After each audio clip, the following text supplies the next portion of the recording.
오늘 본문의 말씀을 확인하겠습니다. 다니엘서 2장 44절의 말씀. 이 열왕의 때라고 하는 것은 이 세상 역사의 마지막 때를 말하고 있습니다. 여러 나라가, 강하고 약한 나라가 함께 섞여 살아가고 있지만 하나로 합쳐지지 않는 이 역사의 마지막 부분을 상징하는 말입니다.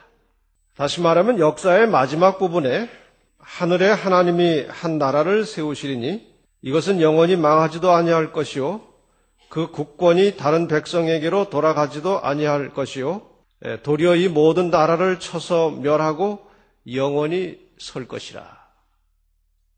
성경의 모든 말씀의 초점은 이 지구 인간 역사의 마지막에 도래할 하나님의 나라를 향해서 그 초점이 맞춰져 있습니다.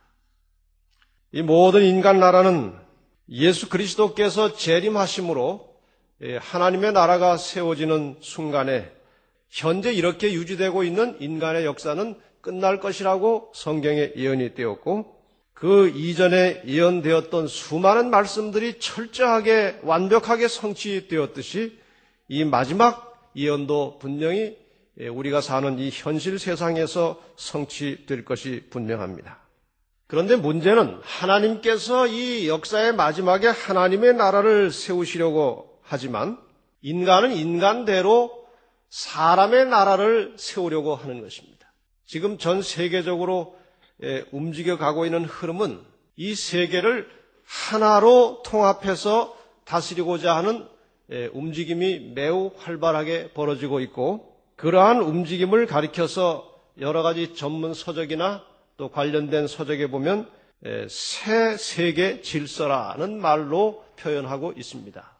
이 문제가 결국은 우리 모든 개인들에게 당면할 문제이고 어쩌면 현실을 살아가는 일에도 직결된 문제이기 때문에 오늘 이 말씀을 통해서 우리가 무엇을 바라고 어떻게 살아야 될 것인지를 함께 말씀을 통해서 나누고자 합니다.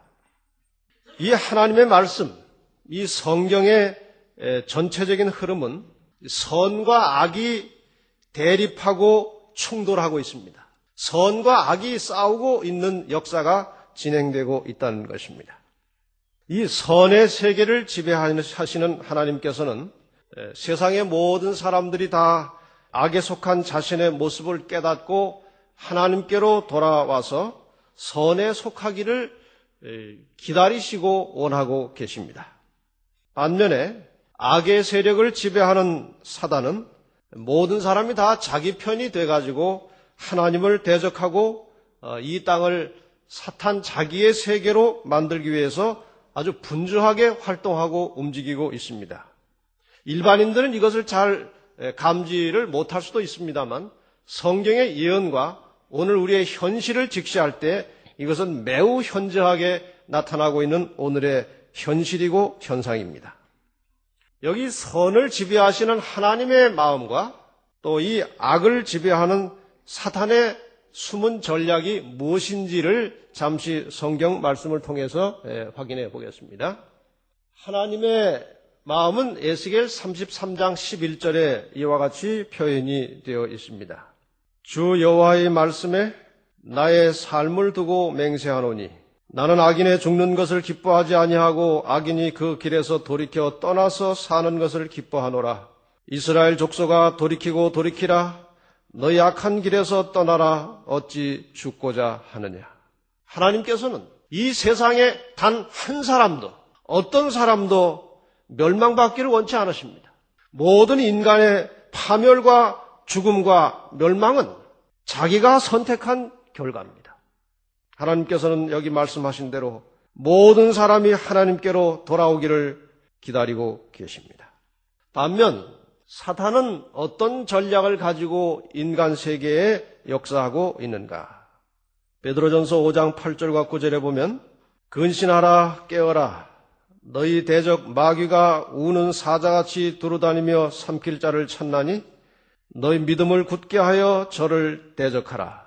사단은 마치 우는 사자처럼 두루다니면서 삼킬 자를 찾고 있다고 기록하고 있습니다.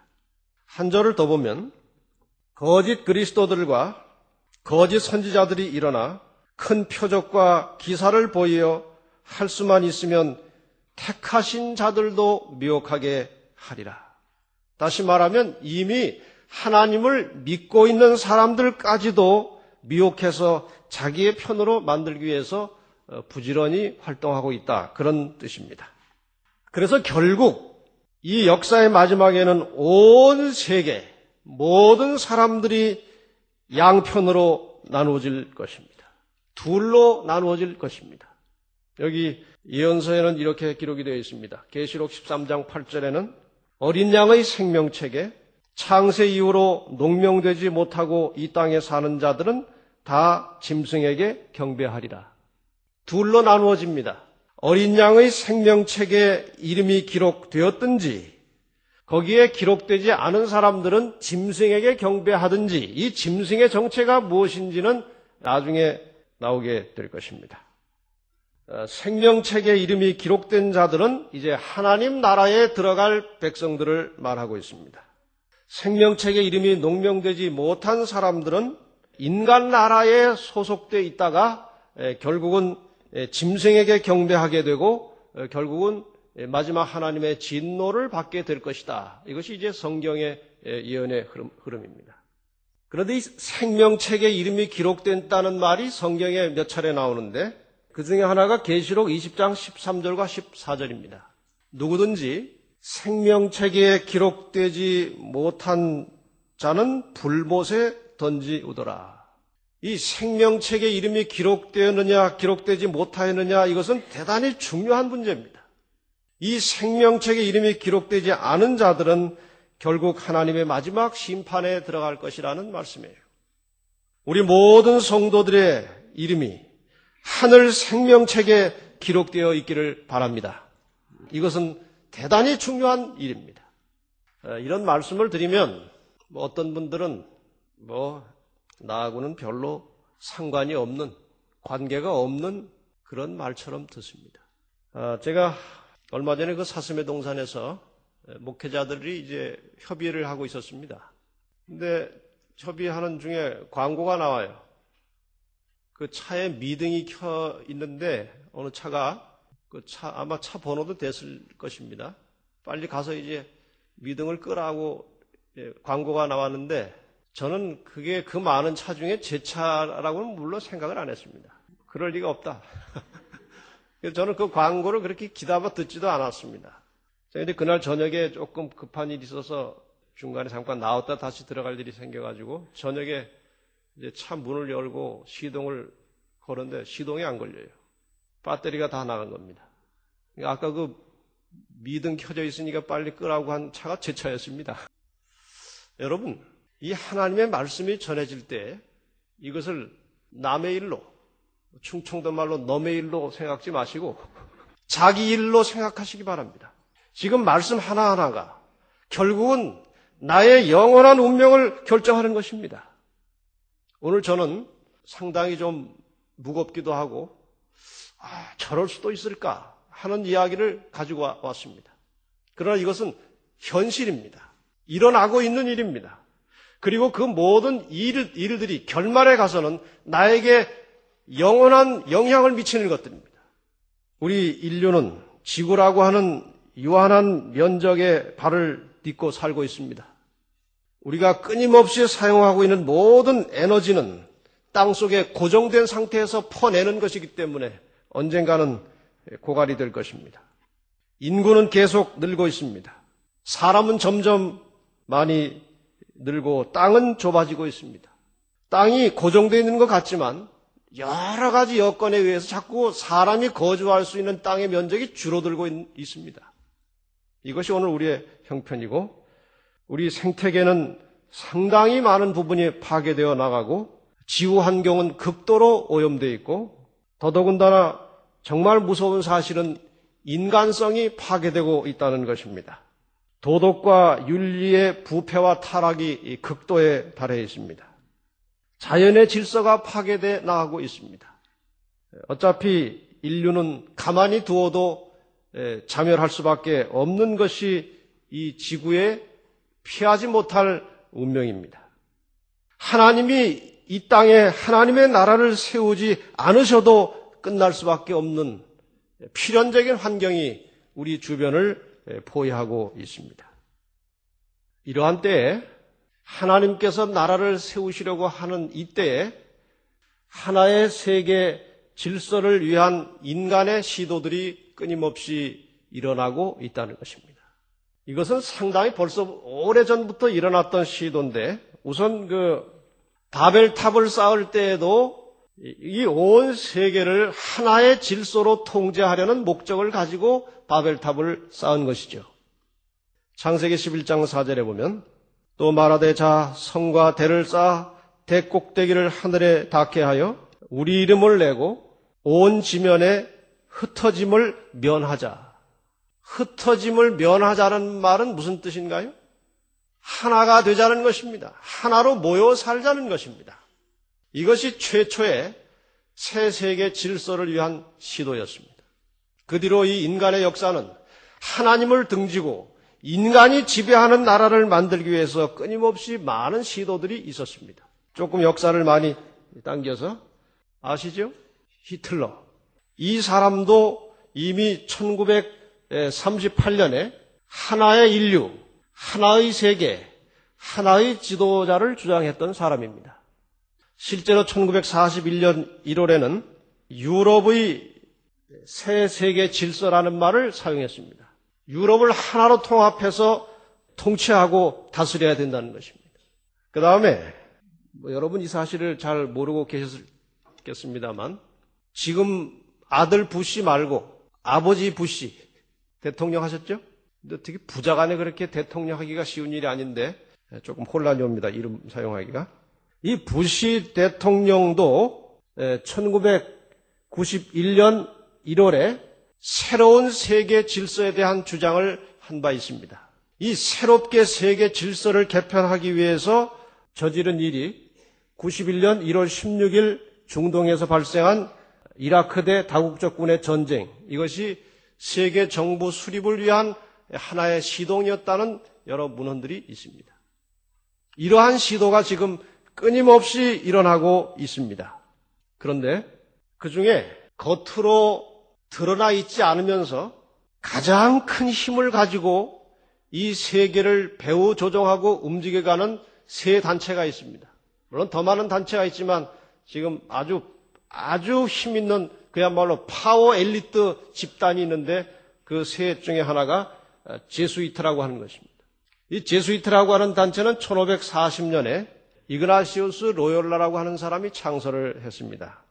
주요 목적은 세계 정부를 장악하고 교육계, 종교계를 장악하여 개신교를 타파하기 위한 목적으로 설립이 되었습니다. 그러니까 1517년에 종교개혁이 있었고 한 23년 만에 종교개혁에 의해서 일어난 개신교를 타파하고 결국에 가서는 세계를 장악하고자 하는 목적으로 이 단체가 만들어졌습니다.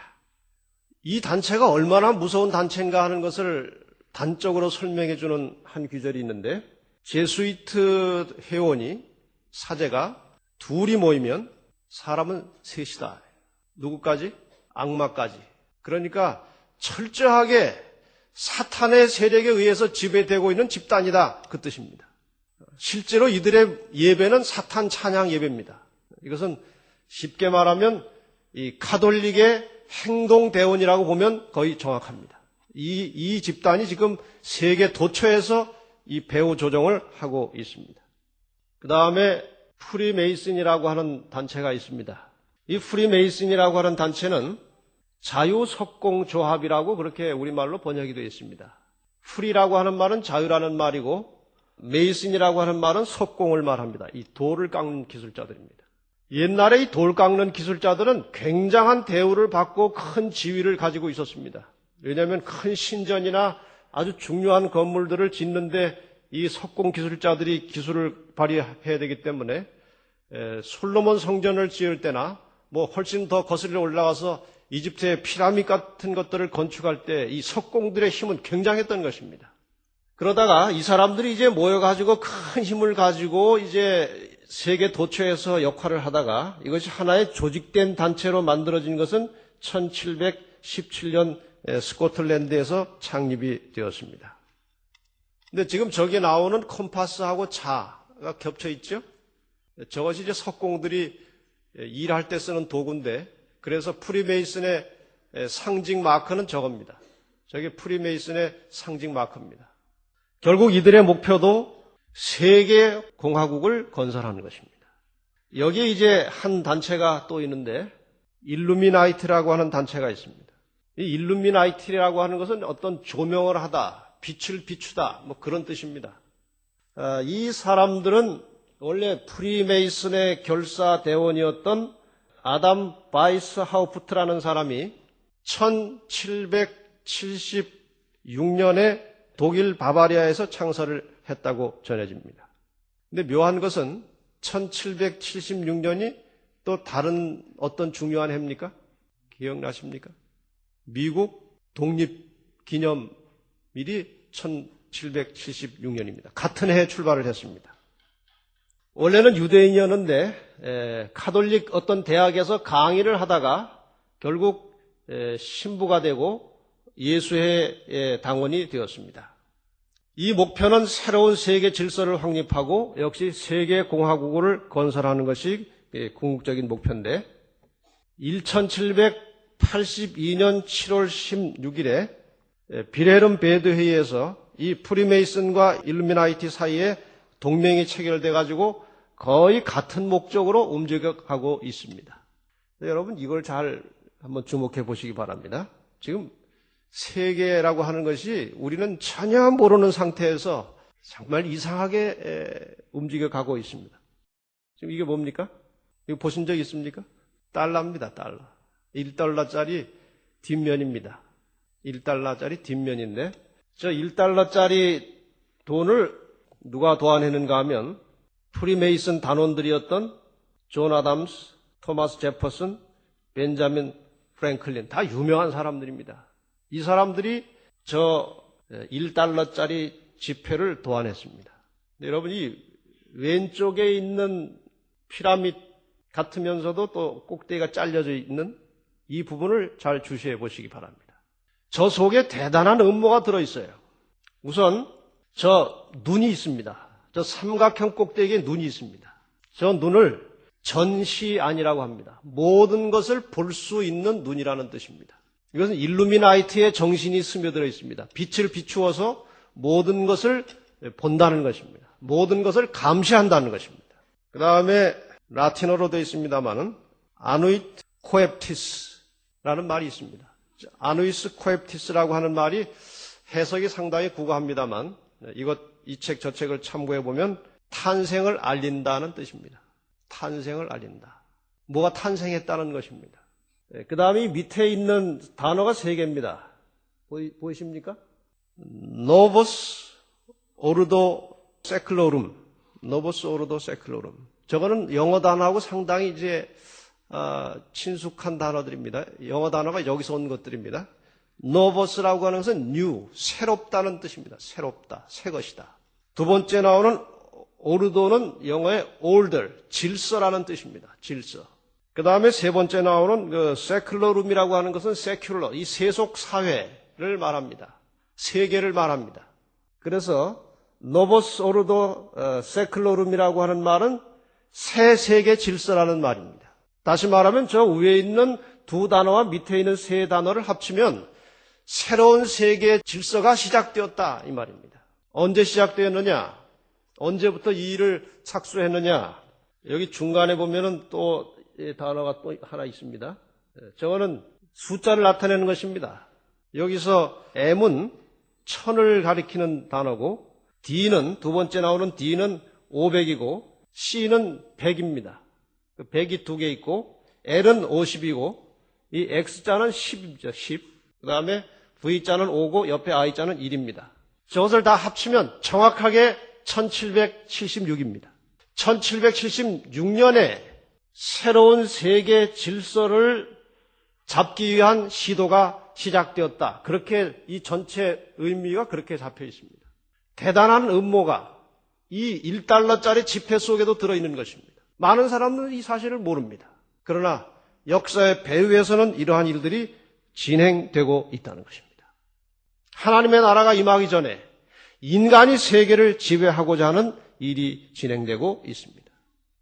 그런데 놀라운 사실은 지금 이러한 인간 세계를 지배하고자 하는 하나의 새로운 질서로 인간 세계를 통합하고자 하는 이런 일을 실제로 배후에서 조종하고 지배하고 있는 세력들이 동일하게 사탄을 공개적으로 숭배하고 있다는 점입니다.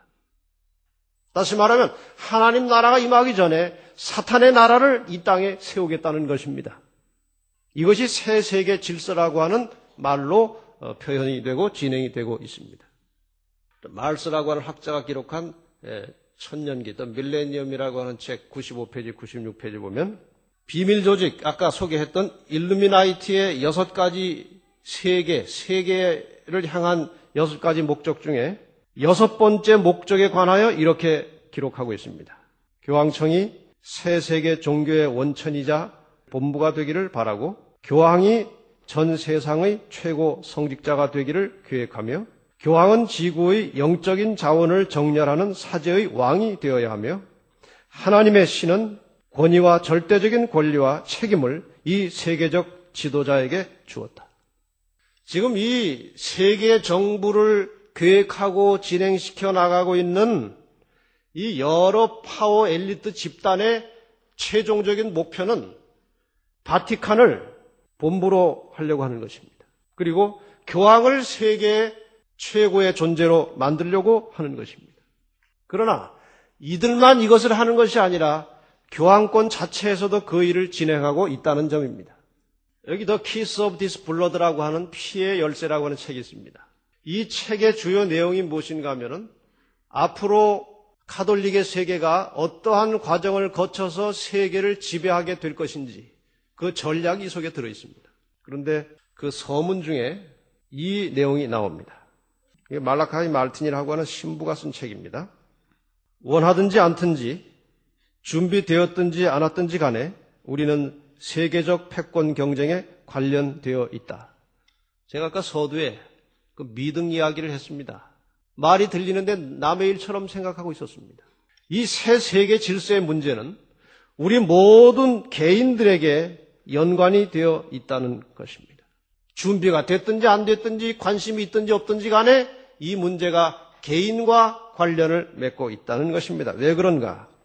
이 경쟁은 또한 수단 방법을 가리지 않는 무제한 전쟁이다.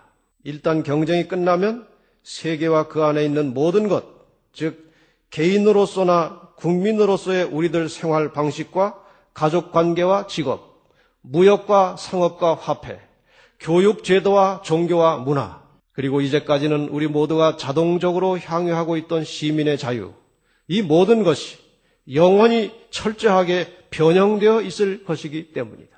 이제 한 세력에 의해서 이 세계가 새로운 하나의 질서가 잡히게 되면 우리 생활 방식, 가족관계, 직업, 무역, 상업, 화폐, 교육제도, 종교, 문화 이런 것들이 완전히 변형될 것이라는 예고입니다.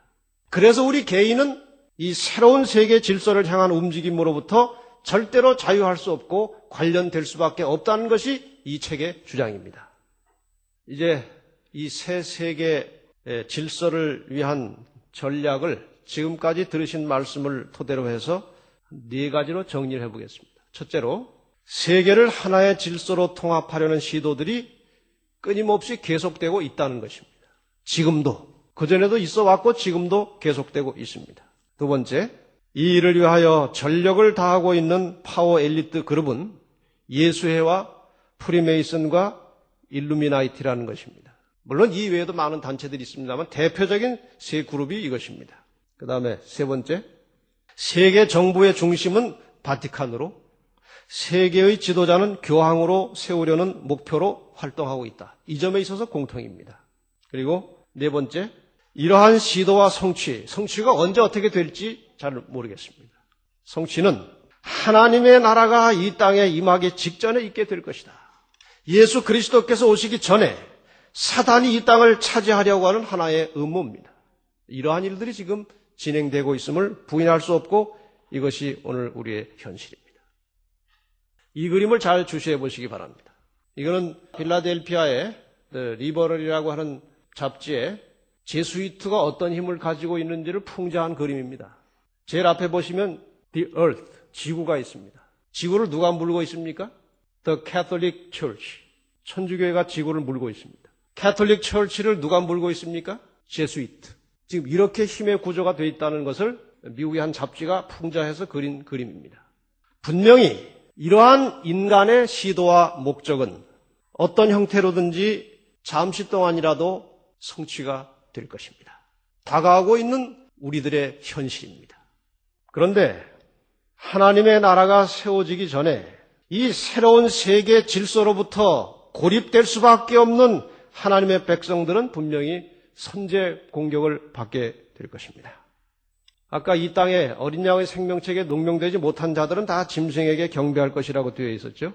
아까 또 한 인용문 중에 하나님의 신의 권위와 절대적인 권리와 책임을 이 세계적 지도자 교황에게 주었다는 주장도 아까 어떤 인용문에서 우리가 봤습니다. 다시 말하면 이 역사의 마지막에는 하나님이 아닌 인간 지도자, 지금 이들의 계획대로 진행이 됐을 경우에 교황을 하나님처럼 모시고 경배하라는 요구가 틀림없이 올 것입니다. 지금 이 일이 진행되고 있습니다. 이것은 지금 그림에서 보시는 것처럼 다니엘 세 친구가 경험했던 두라 평지의 경험과 거의 비슷한 것입니다. 우상이 세워지고 모두가 다 굴복하여 절하라고 하는 명령이 떨어졌습니다. 절하지 않으면 뜨거운 풀무불에 집어던져서 죽이겠다는 단서가 붙은 명령이 떨어졌습니다. 물론 이 기간이 선제 공격을 당하는 기간이 굉장히 긴 기간이면 하나님 백성들은 다 멸망합니다. 그러나 길지 않은 어떤 기간 동안에 그런 일이 있을 것이고 하나님께서는 그 백성들을 보호하실 것입니다. 여기 다니엘 세 친구 사드락과 메삭과 아벳느고가 끝까지 절하지 않았습니다. 목숨을 걸고 하나님께 대한 신앙의 절개를 지켰습니다. 왜 그러냐 하면 하나님의 약속의 보증을 믿었습니다. 끝까지 하나님께 충성하는 백성들을 하나님께서 지키시고 보호할 것을 믿었고 결국에서는 그리 아니하실지라도 내가 죽는다 할지라도 하나님 이외에 다른 신에게 경배하지 않을 것임을 확고히 했습니다. 그래서 계시록 13장 10절에는 이와 같은 권면이 있습니다. 같이 한번 읽어보겠습니다. 시작. 사로잡는 자는 사로잡힐 것이요 칼에 죽이는 자는 자기도 마땅히 칼에 죽으리니 성도들의 인내와 믿음이 여기 있느니라. 사로잡는 일, 사로잡히는 일이 먼저 있겠다는 것입니다. 그런데 사로잡는 사람이 사로잡힐 것이고 죽이는 자가 죽음을 당할 것이다. 그러므로 성도들은 인내와 믿음을 가지고 견디라고 말씀하십니다. 그래서 다니엘 세 친구도 이와 같은 경험을 했습니다. 왕의 명령이 엄하고 풀무가 심히 뜨거움으로 불꽃이 사드락과 메삭과 아벳느고를 붙든 사람을 태워 죽였고 붙들어서 집어넣은 사람이 먼저 죽임을 당했고 이 세 사람 사드락과 메삭과 아벳느고는 결박된 채 극렬히 타는 풀무 가운데 떨어졌더라. 떨어졌는데 살았습니까? 죽었습니까? 살았습니다. 목숨을 걸었는데 살았습니다. 결국 이것은 이 역사의 마지막에 처한 하나님의 백성들에게 주시는 정신적 준비를 깨우쳐주고 있습니다. 이 새로운 세계 질서가 인간 나라를 지배하게 될 때 이르러 오는 하나님의 백성을 향한 핍박은 상당히 심할 것입니다. 이러한 공격과 핍박에 대하여 이 다니엘 세 친구처럼 목숨을 걸고 타협하지 않은 신앙으로 신앙의 절개를 지키면 어떤 방법으로든지 하나님께서 구원해 주실 것입니다. 잠깐 있을 인간 나라, 새로운 세계 질서로 통치받는 이 인간 나라가 잠시 후에 예수 그리스도의 재림으로 끝장이 나버립니다. 그때에 그 새로운 세계 질서로 인간 나라를 통합해서 다스리던 왕들과 나라들은 망하게 될 것입니다. 계시록 6장 14절로 17절 말씀을 보면 예수 그리스도께서 재림하실 때 일어날 장면을 이렇게 묘사하고 있습니다. 하늘은 종이축이 말리는 것 같이 떠나가고 각 산과 섬이 제자리에서 옮기우매 땅의 임금들과 왕족들과 장군들과 부자들과 강한 자들과 각 종과 자주자가 굴과 산 바위 틈에 숨어 산과 바위에게 이르되 우리 위에 떨어져 보좌에 앉으신 이의 낯에서와 어린 양의 진노에서 우리를 가리우라. 그들의 진노의 큰 날이 이르렀으니 누가 능히 서리오 하더라. 이것은 인간 나라를 지배하던 세력이 완전히 뒤집혀져서 하나님의 나라가 세워지는 동시에 역전되는 장면입니다. 모든 인간 나라가 패하고 하나님의 나라가 세워지게 될 것입니다.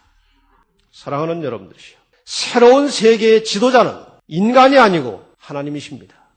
하나님께서 이 역사의 마지막에 하나님의 나라를 세우시고 이 세상을 지배하시게 될 것입니다. 인간이 세우는 나라는 언제나 불안하고 공평치 못합니다. 그러나 하나님이 세우시고 통치하시는 나라는 그 평안함과 견고함이 영원할 것입니다. 여기 시편 96편 10절에 이렇게 노래하고 있습니다. 열방 중에서는 이르기를 여호와께서 통치하시니 세계가 굳게 서고 흔들리지 못할지라 저가 만민을 공평히 판단하시리라 할지로다. 하나님께서 세계를 지배하시는 그날 인간 세계에 평안과 공평이 오게 될 것입니다. 결국 우리는 이 둘 중에 하나를 선택해야 합니다. 말씀의 원칙에 굳게 서는 하나님 백성으로서 하나님 편을 선택하시기를 간절히 부탁드립니다. 머뭇거릴 시간이 없습니다. 주님이 오셔서 우리의 영원한 운명이 결정되기 전에 신속한 결정이 있어야 할 것입니다. 이 선택의 문제는 먼 훗날의 문제가 아니라 오늘 지금 우리의 현실입니다. 남의 문제가 아니라 내 문제고 내 가족의 문제입니다. 내 가족이 하나님 나라에 설 수 있도록 용단을 내리시기를 바랍니다. 여기 여호수아 24장 15절에 보면 이런 말씀이 있습니다. 만일 여호와를 섬기는 것이 너희에게 좋지 않게 보이거든 너희 열조가 강 저편에서 섬기던 신이든지 혹 너희의 거하는 땅 아무리 사람의 신이든지 너희 섬길 자를 오늘날 택하라. 오직 나와 내 집은 여호와를 섬기겠노라. 여러분, 이 여호수아의 선택이 여러분과 저의 선택이 되기를 바랍니다. 이제 한 이야기를 드리고 마치겠습니다. 이것이 실제 일어났던 일인지 교훈을 위해서 만든 이야기인지 제가 확인은 못했습니다만 어떤 배가 조난을 당했습니다. 결국 표류하다가 무인도에 도착하게 되었습니다. 아무도 살지 않는 무인도에 배에 탔던 사람들이 내려서 이제 구조의 손길도 요원하고 그냥 그 무인도에서 지나게 되었습니다. 가지고 있던 식량이 다 떨어졌습니다. 이제 파종을 할 때가 되었습니다. 씨를 뿌리려고 땅을 팠는데 그 땅에 황금이 많았던 것입니다. 그래서 씨를 뿌리다 말고 황금을 캐서 모으기 시작했습니다. 아주 정신없이 그 노다지로 있는 황금을 파서 잔뜩 모으느라고 시간을 다 허비하면서 씨 뿌릴 시간을 놓친 것입니다. 이제 얼마의 시간이 지난 다음에 보니까 가지고 있던 양식은 다 떨어졌고 황금은 잔뜩 있는데 먹을 것이 없는 것입니다. 어쩌면 바로 그 모습이 예수님이 재림하실 때의 우리의 모습이 되지 않겠습니까? 이것저것 많이 소유하게 되었는데 아파트도 한 40평짜리 소유했고 차도 그럴듯한 거 가졌고 자녀들은 다 성공을 했는데 정작 생명의 양식이 없는 것입니다. 여러분, 이것이 먼 훗날의 일이 아니고 오늘 우리의 현실입니다. 마음을 단단히 결심하고 좀 더 열정적인 신앙인들이 되시기를 바랍니다. 모든 육적인 생활을 단순하게 줄이고 하나님의 말씀 중심으로 살아가시기를 바랍니다. 아직 신앙을 갖지 못한 분들은 미루지 마시고 끝이 없습니다. 신앙을 미루는 일은 끝이 보이지 않습니다. 신앙을 할 만한 최적의 여건이 만들어지는 것은 거의 불가능한 것입니다. 언제나 장애물이 있습니다. 미루지 마시고 뜻을 정하여 신속히 하나님의 뜻대로 살아가는 생활을 시작하시기를 바랍니다. 아무쪼록 이 짤막한 인간이 다스리는 새 세계 질서의 세상 역사가 끝나고 우리 주님께서 오실 때 우리 교회 모든 가족들이 담대한 믿음으로 그 나라에 서게 되기를 간절히 바라면서 말씀을 마치겠습니다.